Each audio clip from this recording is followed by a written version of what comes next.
Jama'a barkanmu da dawowa a cikin wannan shiri namu. Yau ina so in yi magana ne akan abin da ya kamata a ce mun kiyaye mu masu amfani da bankuna saboda kada abin ya kai mu ga zuwa gidan yari. Abin da nake son yi magana a yau shine maganar wani ya tura ka ka anso mai bashi, ka je ka yi amfani da account ɗinka da sunanka da komai naka, ka je ka anso bashi, ka ɗauki kuɗin ka dunƙule gaba ɗaya ka miƙa mai.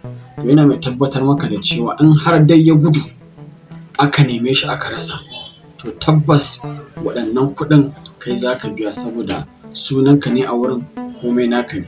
Kai dai kawai kana tunanin ka yi taimako ne, to gaskiya a wurinsu ba taimako kai ba. Abin da kawai suka sani kuɗinsu suke so, yanda suka dunƙule suka baka haka suke so ka dunƙule su gaba ɗayansu ka dawo musu da shi ba tare da taro ko sisi ya yi ciwon kai ba. Ina fatan za mu kiyaye. Idan wannan shine zuwanku na farko wannan shafi na mai suna Ashmir Faslin, ina fatan za ku yi following page ɗin, sannan za ku yi sharing videos ɗin da muke ɗora domin 'yan uwa su amfana. Na gode.